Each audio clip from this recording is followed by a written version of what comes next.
આજે આપણે એક એવા દંપતીને મળવા માટે આવ્યા છે કે જેમને ત્યાં ઘણા વર્ષો પછી એક બાળકનો જન્મ થાય છે. આપણે એમના પરિચય સાથે જાણીશું કે એમને રિઝલ્ટ મળ્યું કેવી રીતના, અને એ રિઝલ્ટ મળવા પહેલા એમણે શું શું ટ્રીટમેન્ટ કરાવી અને કેટલા રૂપિયાનો ખર્ચો કર્યો એ પણ આપણે જાણીશું. પ્રથમ તમારો પરિચય આપજો. શું નામ છે તમારું? ભૂપેન્દ્રભાઈ દિલીપભાઈ પટેલ. અને તમારું નામ? દીપિકાબેન ભૂપેન્દ્રભાઈ પટેલ.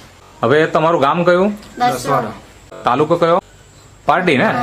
અને જિલ્લો વલસાડ. એ લગ્નના 4 વર્ષ પછી આપણે ત્યાં બાળકનો જન્મ થાય છે, બરાબર ને? તો મને એ જણાવો કે અત્યારે તો આપણે તે બાળક છે, પણ જ્યારે લગ્ન થયા પછી કયા વર્ષથી તમે ટ્રીટમેન્ટ ચાલુ કરી હતી એ થોડીક વાત કરો. બીજા વર્ષથી. અચ્છા, ક્યાં ક્યાં ટ્રીટમેન્ટ કરાવી? કુરુસીમાં, હા, પછી પોસ્ટ હોસ્પિટલમાં, અચ્છા, સુરતમાં. પછી સુરતમાં. મતલબ 3 મોટી મોટી હોસ્પિટલમાં તમે સારવાર કરાવી. અચ્છા, સારવાર કરાવેલી 2 વર્ષ. ઓકે. અને પછી ક્યાં ગયા? સ્પર્શમાં. ત્યાં શું કીધું? કે 2 મહિના કોર્સ કરો પછી આવી જાય રિઝલ્ટ. એટલે શું પ્રોબ્લેમ એમ કહેતા હતા ત્યાં? તો બીચ ના બને. અચ્છા, પછી સુરત મોકલાયા. અચ્છા, હા, હા. સુરત કે ટેસ્ટ ટ્યુબ બેબી કરવાનું. અચ્છા, મતલબ મને જણાવો કે આ જયારે 3 હોસ્પિટલમાં ગયા તો ખર્ચો કેટલો થયો? 5-6 લાખ તો થઈ ગયા, 5-6 લાખ રૂપિયા થઈ ગયા. 6 લાખ રૂપિયા થઈ ગયા. એનો ખર્ચો તમે કરેલો હતો, બરાબર, પણ આપણને રિઝલ્ટ કોઈ મળેલું નહીં. હવે જયારે આટલો બધો ખર્ચો કરીએ અને રિઝલ્ટ નહીં મળે તો આપણે હતાશ થઈ જાય, નિરાશ થઈ જાય. હવે શું કરીએ એમ? તો હવે તમારી તે વખતે શું તૈયારી હતી? ટેસ્ટ ટ્યુબ કરાવવા માટે તમે તૈયાર થઈ ગયેલા કે કેવું? તૈયાર થયેલા. હા તૈયાર. કેટલો ખર્ચો કરેલું એમ? એટલે કેટલી વખત કરેલું? એક જ વખત. એક વખત. અચ્છા, અને પાછું બીજી વખત કરવાના હતા હજી? અચ્છા, અત્યારે હાલમાં તમારે ત્યાં બાળક છે, તો એ શું અપાયું ને રિઝલ્ટ મળ્યું તમને? તમારી પ્રોડક્ટ વાપરીને રિઝલ્ટ મળ્યું. આ જે પ્રોડક્ટ છે નેટસર્ફ કંપનીની પ્રોડક્ટ છે, કંપનીની પ્રોડક્ટ. જેમાં પેલા નેચરામોર પ્લસ એ પ્રોડક્ટ તમે વાપરી અને એનાથી આજે આપણે ત્યાં બાળક આવી ગયું. પણ મને એ જણાવો કે તમે સંપર્ક કેવી રીતના કર્યો આ દવા મેળવવા માટે? ક્યાંથી એ થોડીક વાત કરો. કોણે માહિતી આપી તમને? મારા મામાએ કીધેલું. તો તમને માહિતી ક્યાંથી મળી? મતલબ એમને કેવી રીતના માહિતી આપી? થોડીક વાત કરો. જે અમારા જે શિક્ષક મિત્ર છે ને, હા, એમની બેનને આ દવા વાપરી, હા, એટલે એમને ત્યાં બાળક જન્મ્યું. અચ્છા. એટલે એમણે મને માર્ગદર્શન આપ્યું કે એક એ યાદ છે કે આપણે 3 મહિના વાપરી અને રિઝલ્ટ આવી ગયું. તો રિઝલ્ટની તો ઘણી વાત થઈ ગઈ, પણ હવે બાળક આપણે જોઈ. હા, મતલબ આ તમારું બાળક 9 મહિના થઈ ગયા. નમસ્કાર દર્શક મિત્રો, આજે આપણે એક એવા દંપતીને મળવા માટે આવ્યા છે કે જેમને ત્યાં ઘણા વર્ષો પછી એક બાળકનો જન્મ થાય છે. તો આપણે એમના પરિચય સાથે જાણીશું કે એમને રિઝલ્ટ મળ્યું કેવી રીતના, અને એ રિઝલ્ટ મળવા પહેલા એમણે શું શું ટ્રીટમેન્ટ કરાવી અને કેટલા રૂપિયાનો ખર્ચો કર્યો એ પણ આપણે જાણીશું. અને સૌથી મહત્વની વાત તો એ છે કે આજે બાળક જન્મ થયો અને કેટલા મહિના થઈ ગયા? 9 મહિના. તો 9 મહિના પછી અમે મળી રહ્યા છે. તો સૌપ્રથમ તમારો પરિચય આપજો. શું નામ છે તમારું? ભૂપેન્દ્રભાઈ દિલીપભાઈ પટેલ. અને તમારું નામ? દીપિકાબેન ભૂપેન્દ્રભાઈ પટેલ. હા. હવે તમારું ગામ કયું? દસવાડા. દસવાડા. એટલે તાલુકો કયો? પારડી ને? અને જિલ્લો વલસાડ. હા. તો મને એ જણાવો સૌથી પહેલા કે તમારા લગ્ન કયા વર્ષે થયેલા? 2021. હા 2021. 2021માં. અને અત્યારે ચાલે છે 2025, બરાબર ને? અને અત્યારે 10મો મહિનો ચાલે છે અને બાળકના 9 મહિના થઈ ગયા. એટલે કે લગ્નના 4 વર્ષ પછી આપણે ત્યાં બાળકનો જન્મ થાય છે, બરાબર ને? તો મને એ જણાવો કે અત્યારે તો આપણે તે બાળક છે, પણ જ્યારે લગ્ન થયા પછી કયા વર્ષથી તમે ટ્રીટમેન્ટ ચાલુ કરી હતી એ થોડીક વાત કરો. બીજા વર્ષથી. અચ્છા, ક્યાં ક્યાં ટ્રીટમેન્ટ કરાવી? કુરુસીમાં, હા, પછી પોસ્ટ હોસ્પિટલમાં, અચ્છા, સુરતમાં. પછી સુરતમાં. મતલબ 3 મોટી મોટી હોસ્પિટલમાં તમે સારવાર કરાવી. અચ્છા, તમારી સાથે અહીંયા તમારા મમ્મી પણ બેસેલા છે, બરાબર ને? મમ્મી જ છે ને તમારા? હા. તો તમે પણ થોડું જણાવો કે પહેલી વખતે ક્યાં લઈ ગયેલા, કયા હોસ્પિટલમાં? પારડી પુરુષી. તો ત્યાં આગળ શું કીધું એમ? કે બેને કીધું કે એને ગાંઠ છે એમ કીધું. અચ્છા પછી પછી ગાંઠ પીગળવાની દવા બી આપી. હા પછી 1 મહિનો પીગળવાની દવા આપી, પછી પીગળી નથી. હા પછી એને કીધું કે આપણે ઓપરેશન કરાવવું પડશે. હા હમ. પછી ઓપરેશન કરાવ્યું પછી બી રહ્યું નથી. અચ્છા હમ. એટલે ગાંઠ હતી, પીગળા માટે દવા આપી, પછી ઓપરેશન પણ કરી નાખ્યું, ઓપરેશન પણ કરાવ્યું. પણ આપણને રિઝલ્ટ મળ્યું નથી. નહીં. પછી શું કીધું? પછી શું કીધું, અમે છોડી દીધું. પછી અચ્છા, અહીંયા કેટલા સમય સારવાર કરાવેલી? 2 વર્ષ 2 વર્ષ. ઓકે. અને પછી ક્યાં ગયા? કોર્સમાં સ્પર્શમાં. ત્યાં શું કીધું? કે 2 મહિના કોર્સ કરો પછી આવી જાય રિઝલ્ટ. એટલે શું પ્રોબ્લેમ એમ કહેતા હતા ત્યાં? એ તો બીજ ના બને. બીજ નંબર હમ.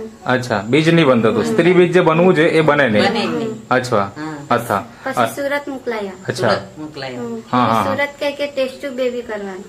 અચ્છા, મતલબ જો પહેલી વખતે આપણે જે હોસ્પિટલમાં ગયા ત્યાંથી પછી આપણે બીજી હોસ્પિટલમાં, અને ત્યાંથી ભલામણ કરી કે હવે સુરત લઈ જવો એમ. સુરત લઈ જાવ. અચ્છા, તો સુરત કેટલા સમયે ટ્રીટમેન્ટ કરાવી?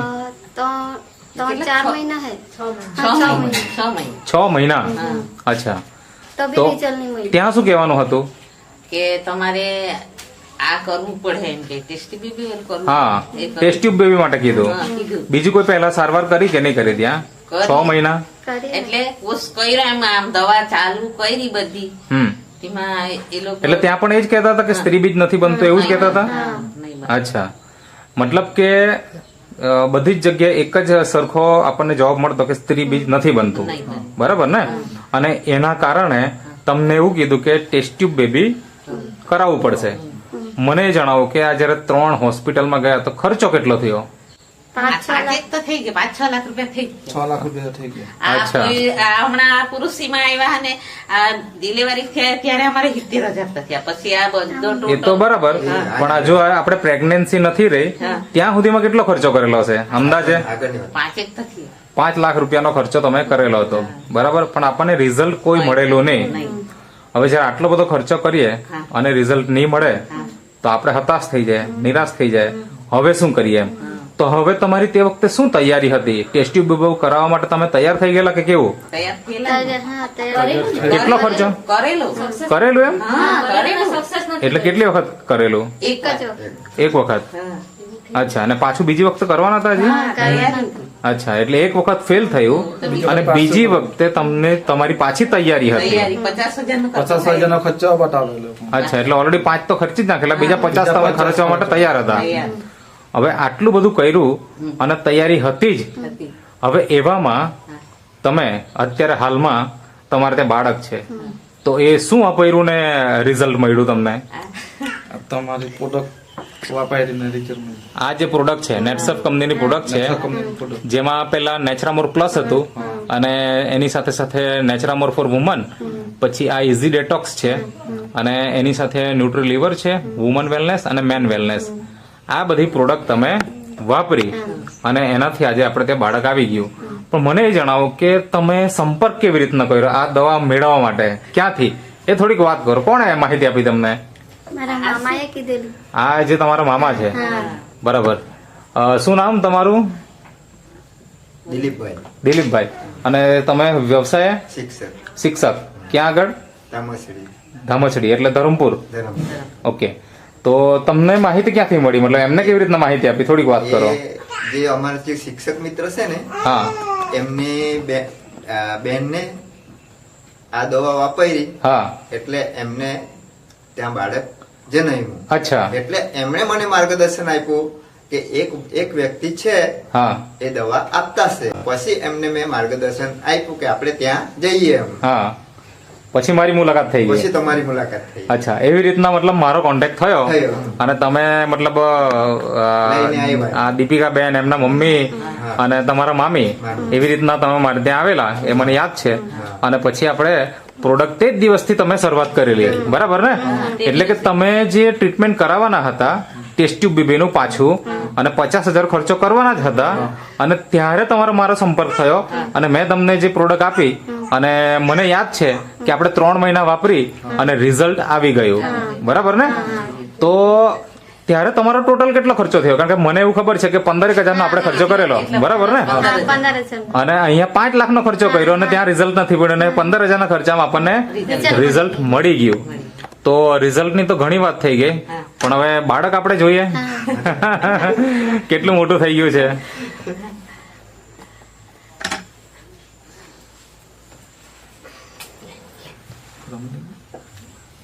હા, મતલબ આ તમારું બાળક છે, બરાબર ને? આ 9 મહિના થઈ ગયા કે 9મો ચાલે? ચાલે ચાલે. 9મો ચાલે છે. 8 મહિના કમ્પ્લીટ થઈ ગયા. 9 મહિના ક્યારે પૂરા થશે? આ 22 તારીખ. 22 તારીખે.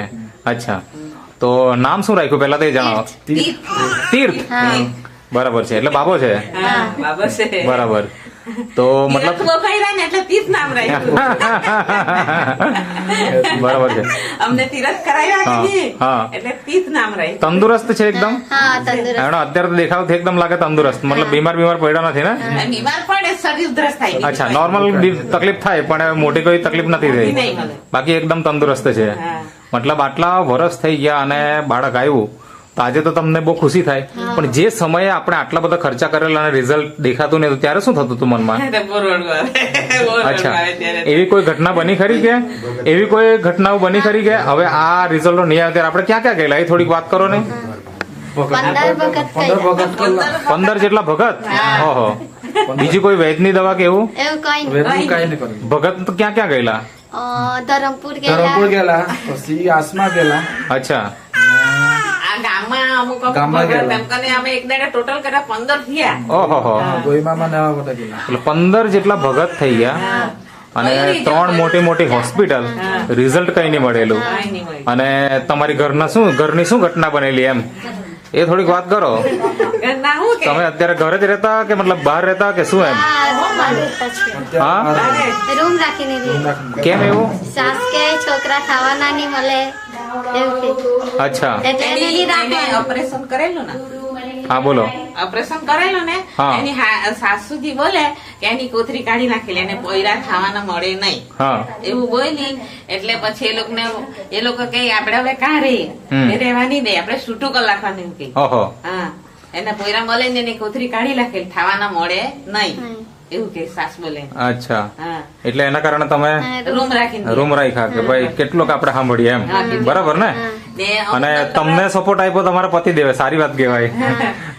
અચ્છા, તો ભૂપેન્દ્રભાઈ મને એ જણાવો કે જ્યારે આવી ઘટનાઓ બનતી કે ઘરવાળીનું સાંભળવું કે મમ્મીનું સાંભળવું, તમે નિર્ણય શું લીધો પછી એમ? મારે તો બધાનું જ સાંભળવાનું. બરાબર છે. તો મમ્મી એમ કહેતા કે તારા હમણાં છોકરા નથી તો પછી છોકરા નથી થાય એમ કીધું. હા. પછી મેં મમ્મી પપ્પાને એમ કીધેલું કે મારા હમણાં છોકરા નથી તો મેં બહાર રહેવા ને પછી મારો પરિવાર થાય પછી અમે ઘરે આવશું એમ કીધું. બરાબર છે. મતલબ આજે ભગવાનના આશીર્વાદથી આપણને બાળક પણ મળી ગયું હા. અને આજે નેટસફની જે પ્રોડક્ટ છે, અમે તો માધ્યમ બન્યા પણ કામ જે કર્યું છે નેટસફની પ્રોડક્ટે કર્યું છે અને આજે બહુ વ્યવસ્થિત મતલબ તમારે ત્યાં એક રિઝલ્ટ મળી ગયું છે. તો સૌથી પહેલા મને એ જણાવો કે તમારા જેવા ઘણા બધા દંપતી કે જે લોકો તમારા 4 વર્ષ થઈ ગયા, તો કોઈને વધારે વર્ષ થઈ ગયા, 8 વર્ષ 10 વર્ષ કે 12-15 વર્ષ થઈ ગયા હોય અને તમારે જેમ લાખો રૂપિયાનો ખર્ચો કર્યો હોય અને રિઝલ્ટ નથી મળતા, તો એવા સમયમાં તમારી શું સલાહ છે આ પ્રોડક્ટને લઈને? આ પ્રોડક્ટ યુઝ કરવાની ને લેવું જોઈએ. અચ્છા, વિશ્વાસ રાખીને લેવું જોઈએ. વિશ્વાસ રાખીને પ્રોડક્ટ લેવું જોઈએ ને વાપરે તો જ રિઝલ્ટ મળે, વિશ્વાસ રાખીને, બરાબર ને? તમે જે ઇન્ટરવ્યુ આપ્યો તે બદલ તમારો ખૂબ ખૂબ આભાર.